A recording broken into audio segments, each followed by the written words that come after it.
Numa carta de 23 de fevereiro de 1887, percebam que o Nietzsche está, nesse momento, né, sob a força de um fascínio tão grande que ele começa a disparar a carta para os amigos para tentar participar aquilo que resultou da sua leitura de Dostoiévski. Ele escreve, então, para o seu amigo teólogo Franz Overbeck.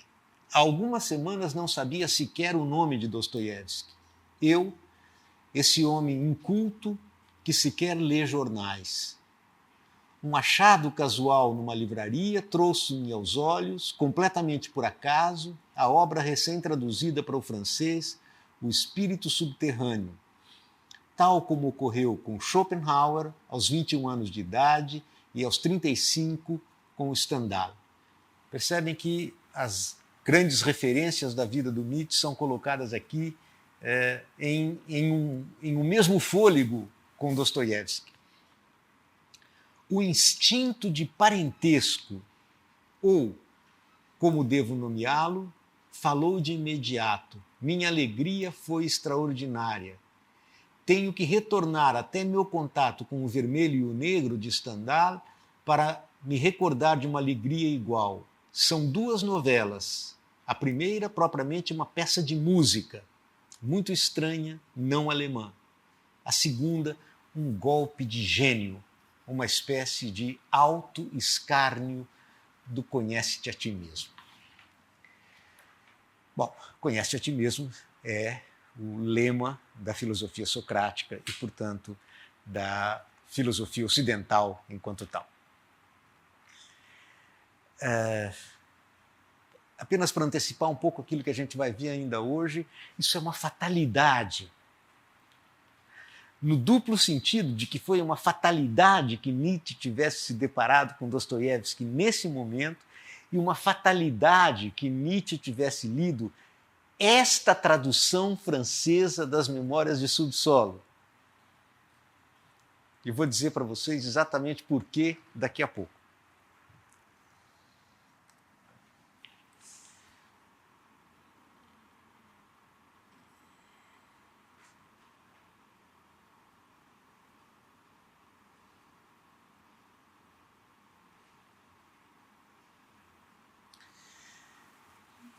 Será que alguém poderia me dar uma mão aqui para fechar esse arquivo?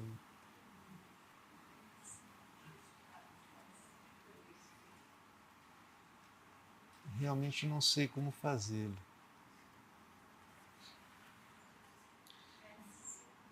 Que eu gostaria de... Alguém tem uma ideia, não?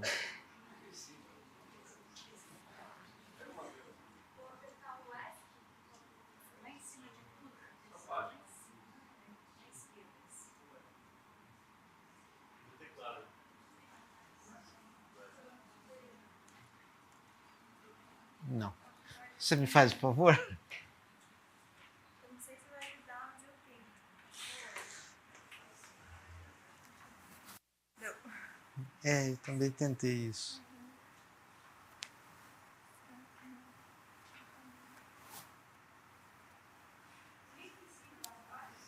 Não dá também. Foi? Eu queria fechar isso aqui. Talvez a gente possa fazer assim, não. Mas o senhor iria para o iniciar mesmo? Porque o senhor pode apertar esse botão. Ótimo. Obrigado.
Consegui de novo. Graças a você. Bem, queria dizer a vocês que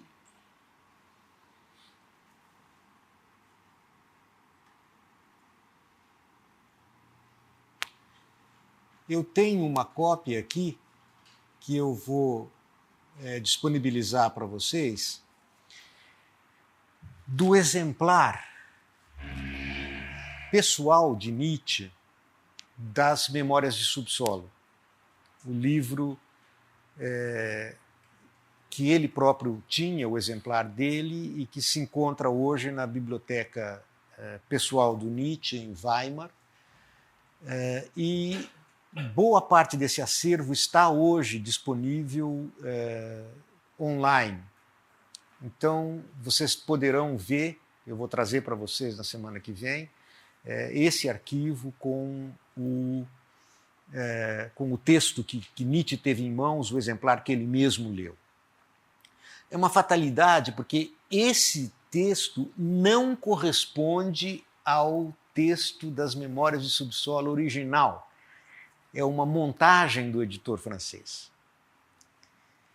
E é espantoso quando a gente lê estas cartas, quando a gente lê a Genealogia da Moral, quando a gente vê o que resultou da leitura que Nietzsche fez de Dostoiévski. É espantoso, realmente é desconcertante ver que ele não leu as Memórias de Subsolo na versão própria. O que mostra, portanto, que trata-se de algo que só pode ser explicado de duas maneiras, né? Ou uma sintonia espiritual tremenda, ou exatamente uma espécie de pensar até o fim aquilo que ele leu em apenas uma parte das Memórias de Subsolo. E atesta, portanto, plenamente aquilo que ele chama de parentesco espiritual. Bom, sem mais delongas, então, eu passo à questão do ressentimento, da psicologia do ressentimento. Bom, ressentimento para Nietzsche é sinônimo de vingança. Ora, não é evidente que nós possamos tomar ressentimento como sinônimo de vingança sem mais. Isso tem uma espécie de pré-história. Eu vou iniciar agora o tratamento dessa pré-história do conceito de ressentimento como sinônimo de vingança.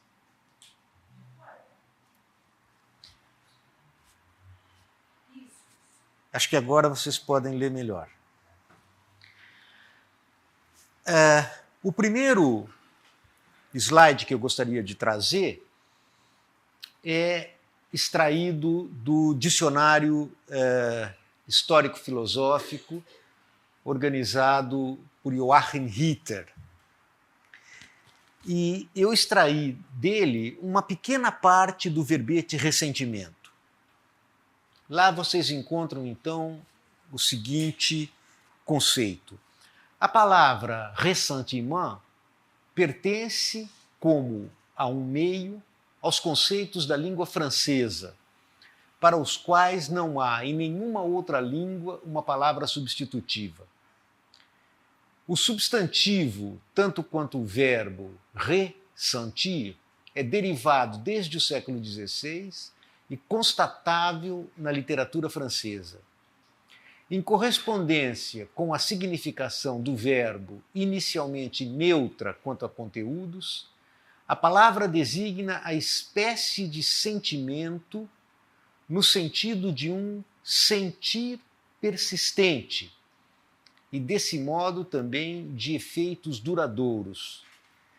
Também o substantivo pode designar por longo tempo uma sensação neutra quanto ao conteúdo, mas persistente e particularmente forte.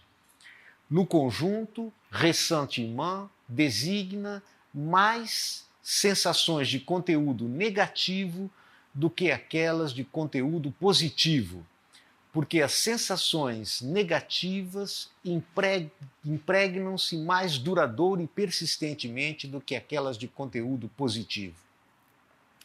Essa significação determina, sobretudo, o verbo ressentir, determina também largamente o substantivo ressentimento.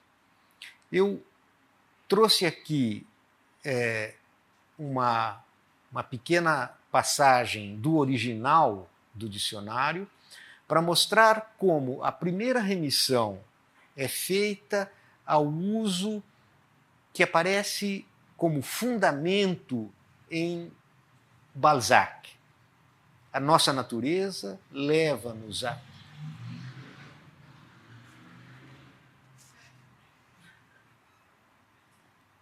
a ressentir mais a dor de uma dissonância da felicidade do que a experimentarmos prazer em reencontrar um gozo no infortúnio.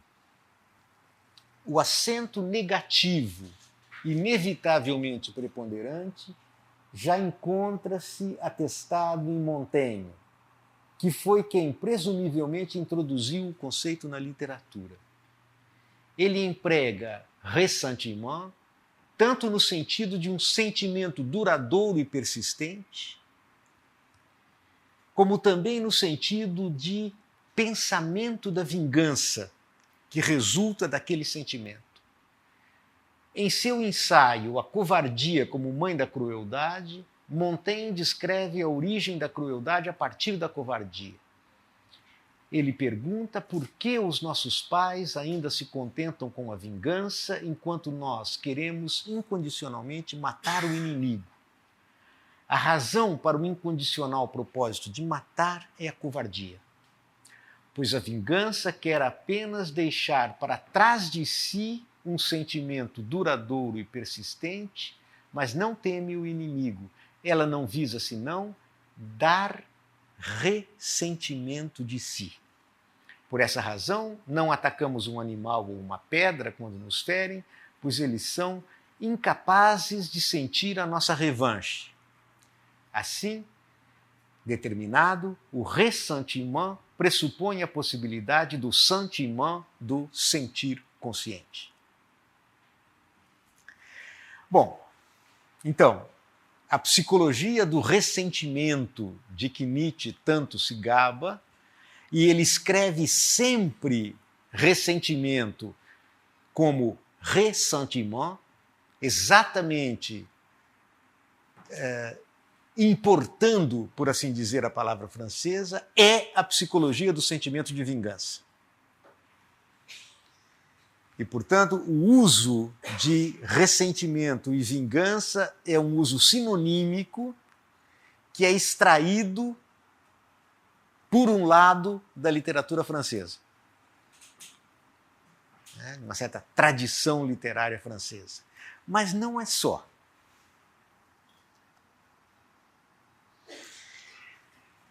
A segunda fonte, absolutamente fundamental para a psicologia do ressentimento, é Dühring, o célebre economista alemão Eugen Dühring, contra quem Engels escreve o Anti-Dühring. Este Eugen Dühring é, por assim dizer, o antípoda, o Wagner da psicologia do ressentimento, como eu pretendo mostrar para vocês aqui. No material que vocês têm à disposição, encontra-se este o curso de filosofia como cosmovisão estritamente científica e configuração da vida. Esse é um arquivo raro, não tem tradução esse livro. Aqueles que leem alemão, se quiserem, está aí à disposição de vocês.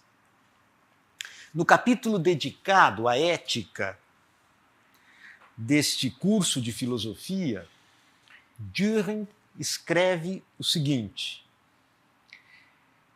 Vejam, gente, como essa psicologia do ressentimento ela é o fio de prumo, a espinha dorsal da crítica de Nietzsche à modernidade política. Essa é uma citação, a tradução é minha. Em nossas reflexões morais, consideramos toda ação originariamente lesiva e hostil como objeto de uma necessária reação. De início, essa reação se manifesta interiormente num sentimento reativo interior que denominamos também ressentimento e necessidade de retribuição. Ou, com a palavra forte, que designa decisivamente o verdadeiro fundamento natural, podemos denominá-lo justamente vingança. Logo, o uso sinonímico de ressentimento e vingança, que nós vemos já presente na literatura francesa que Nietzsche realmente frequenta, ele encontra aqui em uma inflexão decisiva para explicar a partir da matriz da relação de ação-reação o mecanismo de equilíbrio do corpo social. E Dühring não tem nenhuma reserva. Ele diz, nós denominamos isto de ressentimento ou necessidade de retribuição, é Vergeltung em alemão, que significa revide, revanche. Mas ele prefere uma palavra que denomina o fundamento da natureza disso, e esta palavra é vingança. O ferimento que irrompeu originariamente, isto é, que não foi ele próprio trazido à tona por um ferimento hostil que legitima outro ferimento em retribuição reativa, é justamente a própria injustiça. Os conceitos ideais de ferimento e de injustiça recobrem-se, todavia, apenas sobre o pressuposto de que compreendamos por ferimento um ataque à vontade alheia e ao seu domínio de liberdade. Quer dizer, toda ação lesiva à esfera da vontade e da livre disposição de alguém produz como consequência necessária uma reação proporcionalmente igual em magnitude. Esta reação chama-se retribuição, ressentimento ou vingança. Sob quais pressupostos, então, ocorrem ferimentos nesse sentido? Isso tem de ser decidido axiomaticamente, a partir de figuras fundamentais e simples, Grundgestalten, como se se tratasse de simples verdades matemáticas fundamentais, que justamente por sua simplicidade não fossem acessíveis às demonstrações complexas ou compostas e nem carentes das mesmas. Percebam, é invocado explicitamente aqui o modelo axiomático das matemáticas. Com a mesma necessidade com a qual a reação resulta da ação mecânica, o ferimento espontâneo e hostil tem por resultado o ressentimento. E com isso, o aguilhão da vingança. O impulso, Trieb, para vingar-se do ferimento sofrido é também manifestamente um dispositivo da natureza que atua no sentido da autoconservação. Isso é Dühring. Ou seja, para bom leitor, isso significa a origem da justiça é o sentimento de vingança.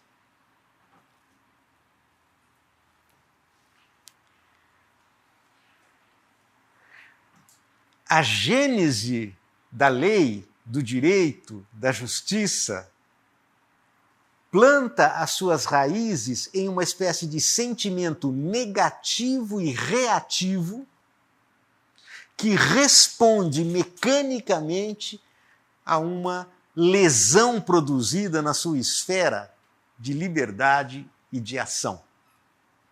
Ou seja, da mesma maneira como a toda ação corresponde uma reação em igual magnitude em sentido inverso, a toda lesão corresponde uma reação, isto é, uma retribuição reparatória. Isto é o esquema da justiça. Essa verdade é axiomática.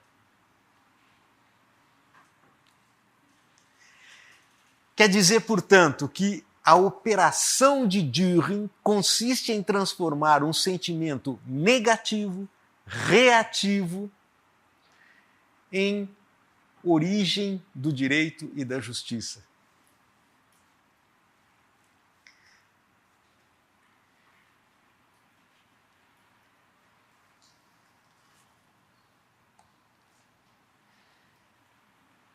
Dühring toma como modelo de análise a mecânica racional de Newton e recorre à proporcionalidade entre ação e reação, adotando para o direito as leis físicas de conservação de energia. Com isso, Dühring naturaliza a vingança, fazendo dela o princípio originário da lei e da justiça, bem como o fator decisivo do equilíbrio social. É justamente porque as coisas funcionam assim que produz-se um equilíbrio de forças no interior da sociedade. Nietzsche concebe o surgimento das penas e os primórdios do ordenamento jurídico de maneira inteiramente distinta. A gênese do sentimento de culpa mostra, ao mesmo tempo, como se forma o desejo de vingança e o ressentimento remonta a um capítulo de psicologia animal. Os termos são do Nietzsche. Ela remete à reação contra uma depressão profunda e incurável, radicada na pré-história da hominização. O devir homem não pode prescindir da crueldade, da violência e da repressão. Aqui nós começamos a adentrar propriamente na psicologia do ressentimento. Então, aquilo que Dühring faz, do ponto de vista de Nietzsche, é compreendido como ideologia, no sentido mais estrito do termo. Isso corresponde a uma espécie de naturalização do sentimento de vingança e projeção do sentimento de vingança ideologizado na origem das instituições sociais. De tal maneira a fazer derivar as instituições fundamentais do direito precisamente de um sentimento negativo de vingança. E o que é pior, simplificado, porque Dühring compreende a vingança de acordo com o modelo mecânico do ato reflexo. Isso é, da ação e da reação, sem nenhuma mediação. Como se a vingança fosse simplesmente algo que tivesse a mesma natureza do gesto do automatismo físico de afastar do corpo aquele elemento que provoca a dor. Como, portanto, se a vingança pudesse ser efetivamente, cientificamente, psicologicamente equacionada segundo o modelo do arco reflexo. Isso é, reflexo condicionado, ação-reação. Aquela atitude imediata, mecânica, automática, de afastar o elemento que nos incomoda. Nietzsche vai dizer, este tipo de ação mecânica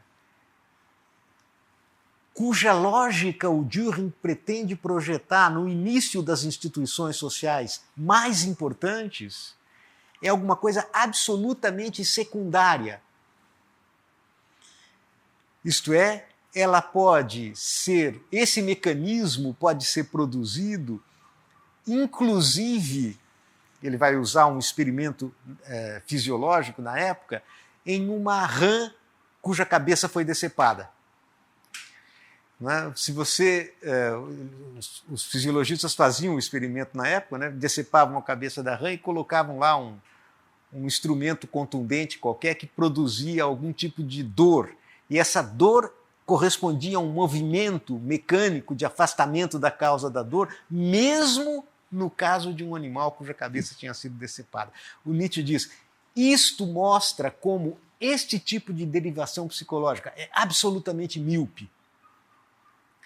Porque o sentimento de vingança, a vontade de vingança, o ressentimento, é uma formação psicológica extraordinariamente complexa. E ele tem a ver com a elaboração e o processamento de um impulso fundamental do homem, que é a agressividade e a destrutividade.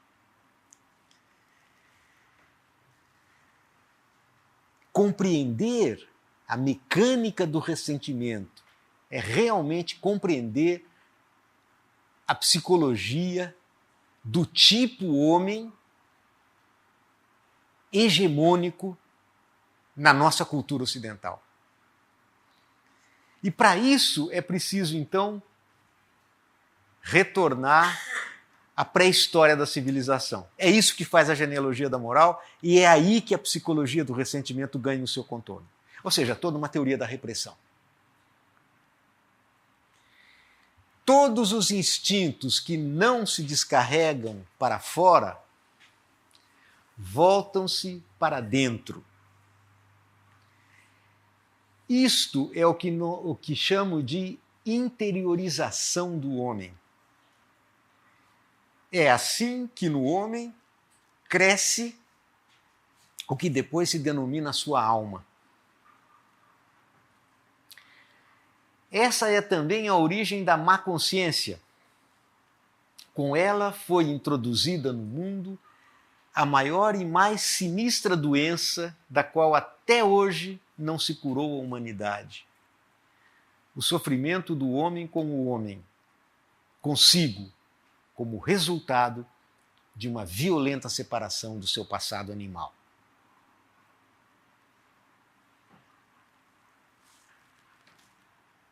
Compreender a psicologia do ressentimento significa entender a origem da má consciência. Ou seja, compreender a gênese do ressentimento é dar conta do sentimento de culpa. Entendam por má consciência, sentimento de culpa.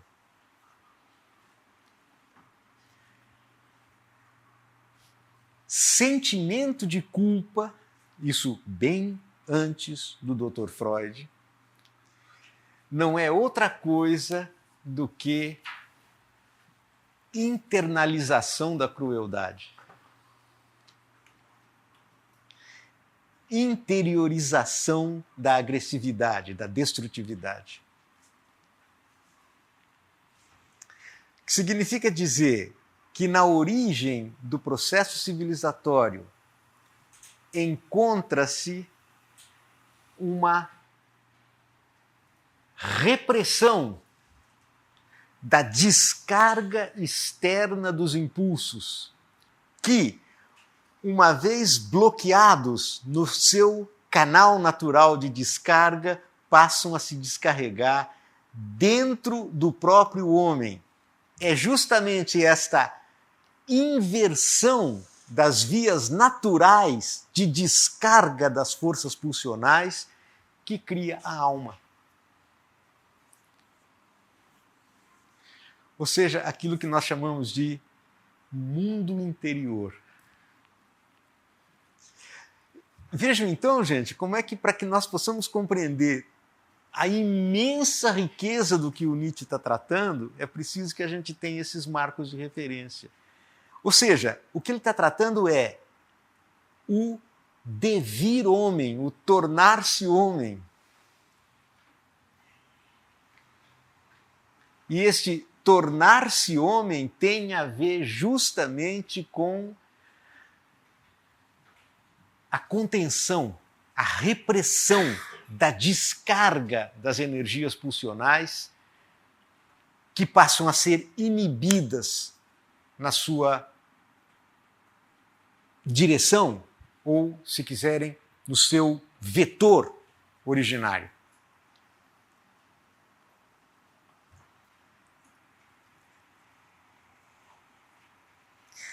A causa fisiológica do ressentimento, do desejo de vingança, da consciência de culpa e aparentados, como Nietzsche chama na genealogia da moral, nada tem a ver com uma reação mecânica imediata, nem com um modelo do ato reflexo.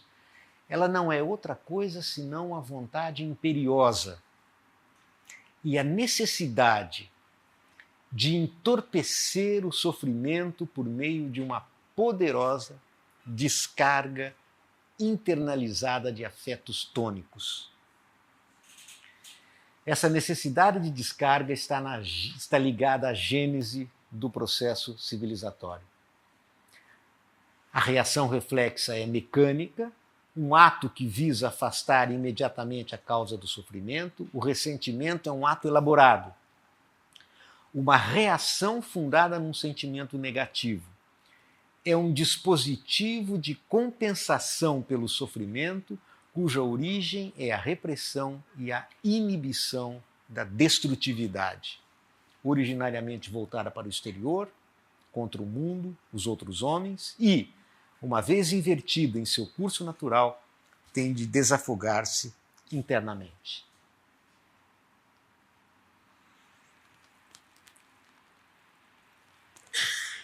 Nós vamos chegar a compreender precisamente a que importa para Nietzsche essa espécie de derivação. Num primeiro momento, o que interessa para ele é uma espécie de asepsia, de limpeza da gênese da justiça a partir desse sentimento negativo que é a vingança.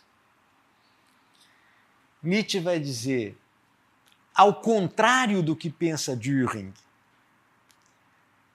a primeira providência de todo o processo civilizatório é, ao tentar erigir algo assim como a justiça, bloquear e neutralizar o ressentimento e a vingança. O desejo de vingança não só não é a gênese da justiça, como ele tem que ser bloqueado, ele tem que ser contido para que algo assim como a justiça possa acontecer. Por toda parte onde se exercita a justiça, onde a justiça é mantida, vê-se que uma potência mais forte procura meios de pôr fim aos desatinados acessos de ressentimento entre os mais fracos a ela submetidos. Em parte, ao subtrair de suas mãos o objeto do ressentimento. De outra parte, ao instituir ela própria, em lugar da vingança, o combate ao inimigo da paz e da ordem. Em parte, por fim, ao inventar equilíbrios e propor, sob certas circunstâncias, ao instituir como norma equivalentes para lesões, equivalentes a que o ressentimento é remetido desde então e de uma vez por todas. Quer dizer, esses equivalentes que neutralizam o ressentimento é justamente isso que se chama lei. E a lei visa a impedir essa espécie de mútuo flagelo privado da vingança dos particulares. Ele está pensando aqui justamente na vingança de sangue, na vingança privada. A lei surge justamente como supressão da vingança privada ao se instituir como um padrão que determina equivalências da lesão e não que autoriza, permite, fomenta a reprodução da vingança.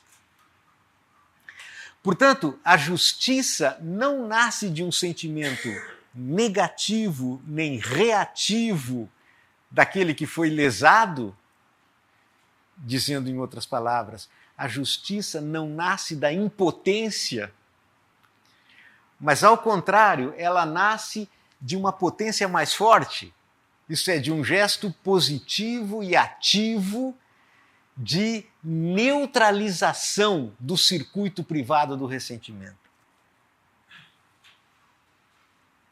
Vocês percebem, portanto, aqui Nietzsche na sua